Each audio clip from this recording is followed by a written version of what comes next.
Hello everyone, welcome back to my channel. কেমন আছো তোমরা সবাই? আশা করি ভালো আছো, আমিও ভালো আছি।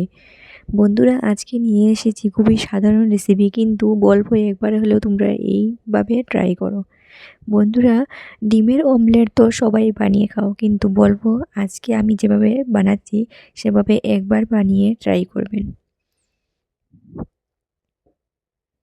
আমি নিয়েছি দুটো ডিম, ধনেপাতা, কাঁচা লঙ্কা আর একটা বড় সাইজের পেঁয়াজ। যেহেতু দুটো ডিম নিয়েছি তাই একটা পেঁয়াজ নিয়েছি। তোমরা ডিমের পরিমাণ বুঝে পেঁয়াজ, কাঁচা লঙ্কা, ধনেপাতার পরিমাণটা নিয়ে নেবে। সবসময় তো তোমরা একই রকমভাবে খাও, এভাবে একবার ট্রাই করে দেখো বন্ধুরা, খুবই ভালো লাগে। সত্যি বলছি, এভাবে একবার বানিয়ে খেয়ে দেখবেন।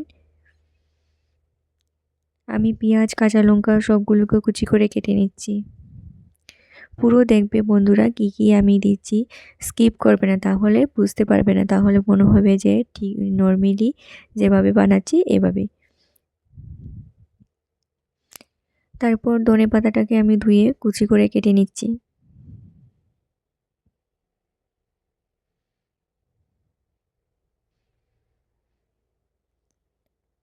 ধনে পাতার এই দিনে ধনে পাতা দিয়ে ডিমের অমলেট খেতে দারুণ লাগে।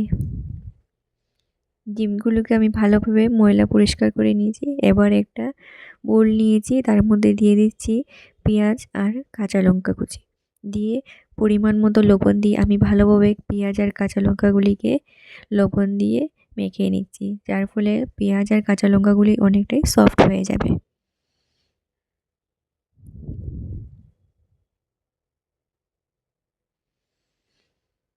তারপর আমি ডিমগুলো ভেঙে দিচ্ছি।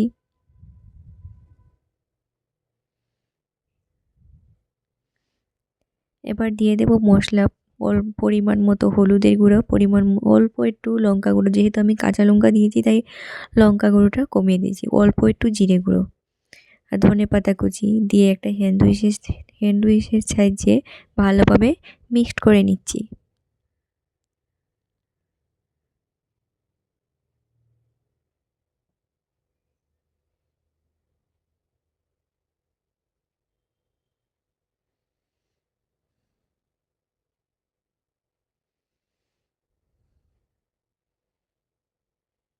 তারপর 5 মিনিট রেখে চলে যাব ওভেনে। চলে এসেছি, বসিয়েছি একটা ফ্রাই প্যান, ভালোভাবে গরম করে এবার দিয়ে দিচ্ছি অল্প তেল। বন্ধুরা, আমি এখানে অল্প তেল দিয়েছি, মানে হাফ তেল দিয়েছি, হাফ তেল পরে অ্যাড করব। তেলটা গরম হওয়ার পর পুরোটা ফ্রাই প্যানে লাগিয়ে দিচ্ছি। এবার রেডি করে রাখা অমলেটটা দিয়ে দিলাম, দিয়ে এবার খুন্তির সাহায্যে দেখো চারিপাশ দিকে ছড়িয়ে দেব।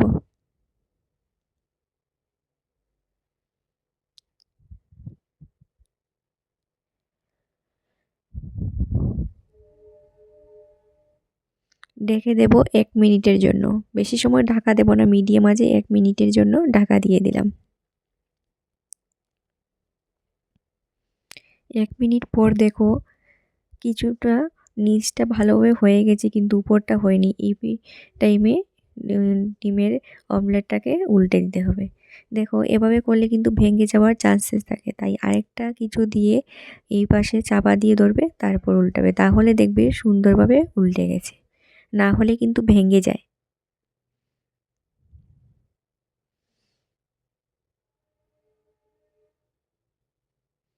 এবার তার উপরে দিয়ে দেব গরম মশলা। এই গরম মশলা দেওয়ার ফলে ডিমের অমলেটের ফ্লেভারটা দেখবে দারুণ আসে, খেতে অনেকটা দ্বিগুণ টেস্ট হয়ে যায়। এবার আমি দিয়ে দিচ্ছি আরও কিছুটা দুপাশ দিয়ে তেল, দিয়ে এটা ঢাকা দিয়ে রেখে দেবো 2 মিনিটের জন্য, একদম লো আছে।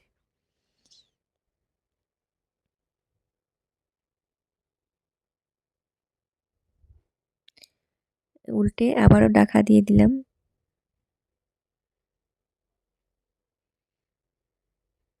এই যে দেখো ডিমের অমলেট পুরোপুরি তৈরি। এবার সার্ভ করার পালা, নামিয়ে নিলাম, দিয়ে দিচ্ছি এবার লাস্ট চাট মশলা। চাট মশলা দিয়ে পুরো কমপ্লিট। এই যে দেখো ভিতরটা কতটা সুন্দর হয়েছে। তারপর সাথে সস নিয়ে খেয়ে নেবে, দারুণ লাগে সত্যি বন্ধুরা। ভালো লাগলে একটা লাইক করতে ভুলবে না।